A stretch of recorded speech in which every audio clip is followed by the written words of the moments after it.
Hi viewers, మన కథల కడలి ఫ్యామిలీకి స్వాగతం. ఈరోజు మరో మంచి చందమామ కథతో మీ ముందుకు వస్తున్నాం.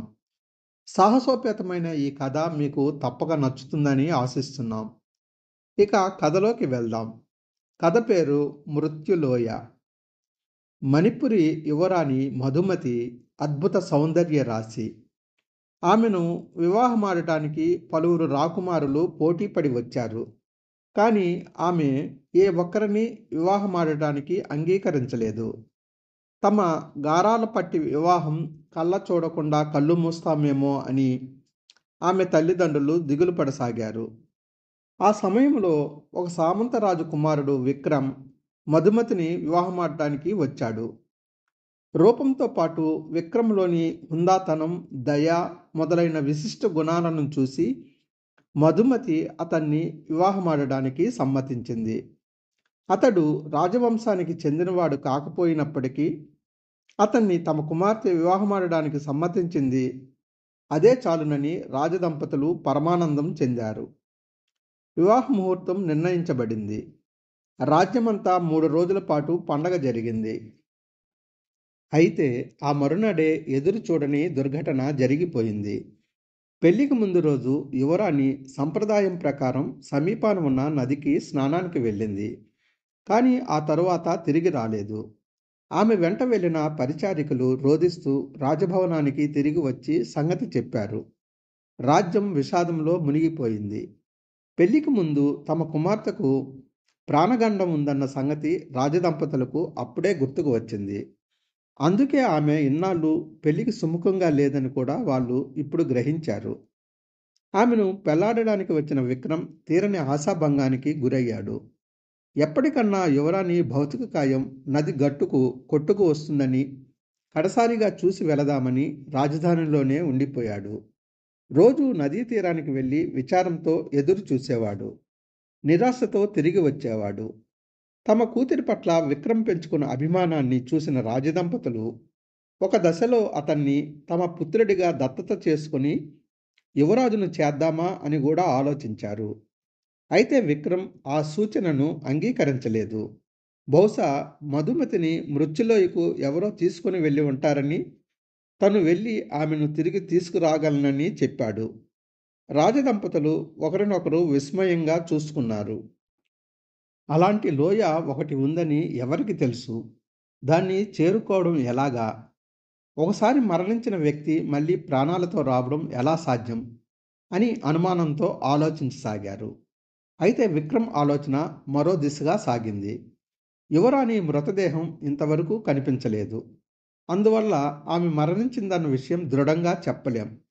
ఆమె ఎక్కడో ప్రాణాలతోనే ఉండవచ్చు. బహుశా మృత్యులోయలోనే ఉండవచ్చు. తను అక్కడికి దారి కనుగొనడానికి వెంటనే వెళ్తానన్నాడు.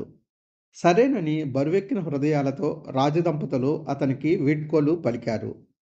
తను మృత్యులోయను వెతుక్కుంటూ వెళ్ళే విషయం చెప్తే తల్లిదండ్రులు అందుకు ఒప్పుకోరని విక్రమ్ వారి వద్దకు వెళ్ళలేదు. ఎక్కడున్నదో ఎటు వెళ్లాలో తెలియని మృత్యులోయను వెతుక్కుంటూ ఆత్మవిశ్వాసం ఒక్కటే తోడుగా బయలుదేరాడు. మార్గమధ్యంలో కనిపించిన వృద్ధులను, సాధు సన్యాసులను, తపస్సు చేసుకునే మునిపుంగవులను మృత్యులోయకు దారి చెప్పగలరా అని అడిగేవాడు వినయంగా. యువప్రాయంలోనే మృత్యువు గురించి ఎందుకు ఆలోచిస్తున్నాడా అని అతనికేసి అందరూ వింతగా చూడసాగారు. ఆ లోయ గురించి తామెన్నడూ వినలేదని చెప్పేవారు. ఆఖరికి ఒక పండు ముదసలి తారసపడ్డాడు. విక్రమ్ ప్రశ్న వినగానే నువ్వెందుకు మృత్యులోయకు వెళ్ళాలనుకుంటున్నావు అని ఎదురు ప్రశ్న వేశాడు. విక్రమ్ తన దీనగాథను వివరంగా తెలియజేశాడు. అంతా విన్న వృద్ధుడు మందహాసం చేసి, నాకు మృత్యులోయకు వెళ్ళే మార్గం తెలియదు గాని ఆ మార్గం తెలిసిన ఒక వృద్ధురాలి గురించి తెలుసు. ఆమె వయసెంతో ఎవరికీ తెలియదు. బహుశా ఆమెకు 200-300 సంవత్సరాలు ఉంటాయని చెప్పుకుంటారు. అయితే ఆమెను చూడాలంటే వ్రతంలా కొన్ని కఠిన నియమాలు పాటించాల్సి ఉంటుంది. స్త్రీలకేసి చూడకూడదు. స్త్రీలు వండిన భోజనం తినకూడదు. 41 రోజుల పాటు రోజు 3 పూటలా స్నానం చేయాలి. వృద్ధురాలికి ఇవ్వడానికి తెల్లటి పట్టు శాలువ సంపాదించాలి. ఈ నియమాలను పాటించి నిర్మలమైన మనసుతో నా దగ్గరకు వచ్చావంటే కొండకు అవతల ఉన్న వృద్ధురాలి గుడిసెకు వెళ్లే మార్గం చెప్తాను అన్నాడు. తమరు విధించిన నిబంధనలు తూచా తప్పకుండా పాటించి ఈనాటి నుంచి 42వ రోజు తమరిని వచ్చి దర్శిస్తాను అని చెప్పి విక్రమ్ తిరిగి వచ్చాడు. 41 రోజులు ఆడవారి ముఖం చూడకుండా 3 పూటలా స్నానం చేసి స్వయంగా వండుకొని ఒక్క పూట మాత్రమే తింటూ రాత్రింబవళ్ళు దైవ ప్రార్థనతో గడిపాడు. విక్రమ్ వృద్ధుణ్ణి చూడబోయాడు. అప్పుడాయన విక్రమ్ కోసం ఒక సంచి, ఒక ఈటె, ఒక చెంబు ఆహారం సిద్ధం చేసి ఉంచాడు. వృద్ధురాలి కోసం ప్రత్యేకంగా నేసిన తెల్లపట్టు శాలువాను ఇచ్చాడు.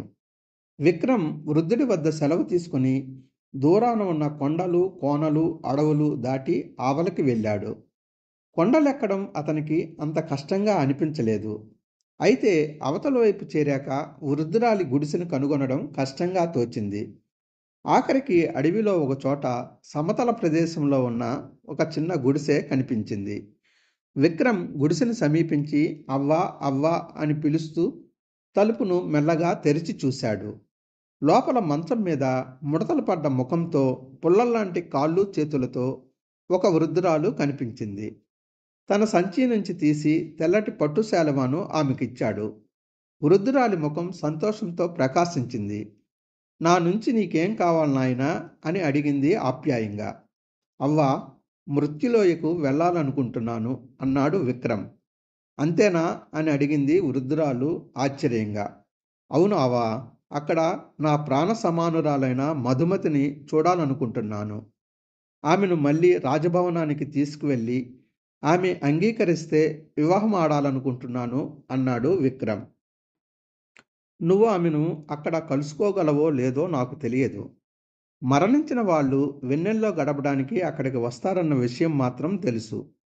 అయితే ఒక విషయంలో నిన్ను హెచ్చరిస్తున్నాను. నువ్వు ఆమెను చూశావంటే ఎట్టి పరిస్థితుల్లోనూ ముట్టుకోకూడదు. మాట్లాడవచ్చు, ఆమె సమాధానం కోసం ఎదురు చూడవచ్చు అని చెప్పి వృద్ధురాలు మృత్యులోయకు వెళ్ళే మార్గాన్ని, చంద్రోదయం అయ్యేంత వరకు రాత్రుల్లో అక్కడ వేచి ఉండవలసిన చోటును వివరించింది. విక్రమ్ పొద్దుగూకి చీకటి పడేంత వరకు అక్కడే ఉండి ఆ తరువాత మృత్యులోయకేసి బయలుదేరాడు.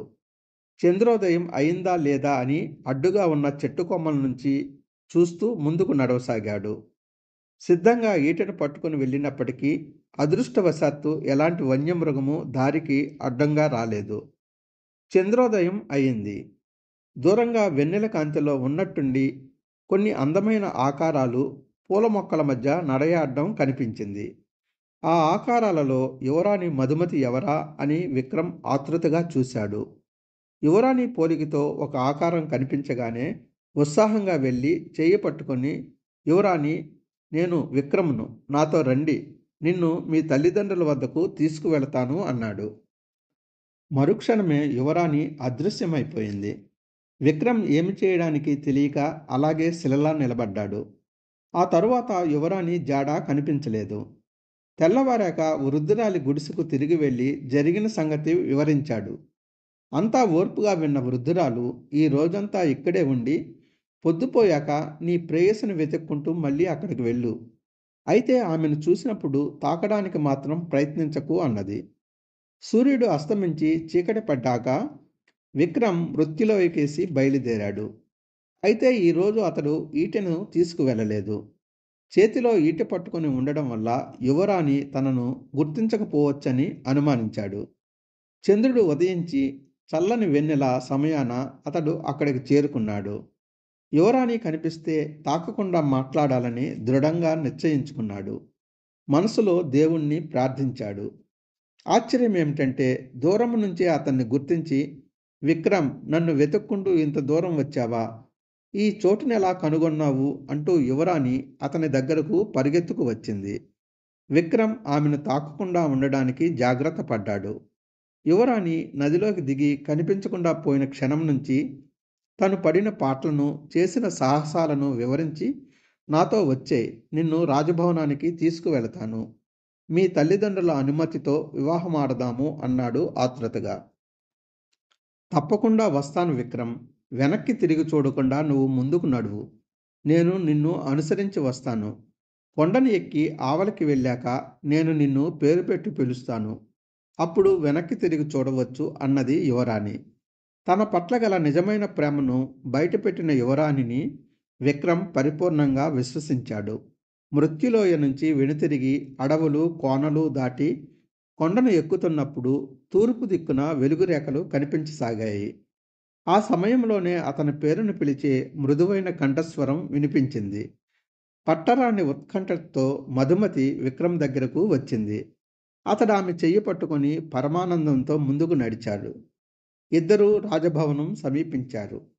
తమ గారాల పట్టి మధుమతి తిరిగి రావడం చూసి ఆమె తల్లిదండ్రులు ఎలలేని ఆనందం పొందారు. వెనువెంటనే మధుమతి, విక్రమ్ వివాహ సన్నాహాలలో దిగారు. వైభవంగా వివాహం జరిపించారు. విక్రమ్ను యువరాజుగా ప్రకటించారు. నూతన దంపతులు సంతోషకరమైన జీవితాన్ని ప్రారంభించారు. విక్రమ్ యువరాణిని వెతుక్కుంటూ తను మృత్యులోయకు ఎలా వెళ్ళింది వేరెవ్వరికీ చెప్పలేదు. అది అతనిలో రహస్యంగా మిగిలిపోయింది. ఇది ఫ్రెండ్స్, ఈరోజు చందమామ కథ మృత్యులోయ. ఈ కథ మీకు నచ్చితే మన ఛానల్ లైక్ చేయండి, షేర్ చేయండి, సబ్స్క్రైబ్ చేయండి. మీ స్నేహితులకు మన ఛానల్ గురించి పరిచయం చేయండి. మరో మంచి కథతో మరలా కలుద్దాం. అంతవరకు సెలవు. నమస్తే. Have a good day.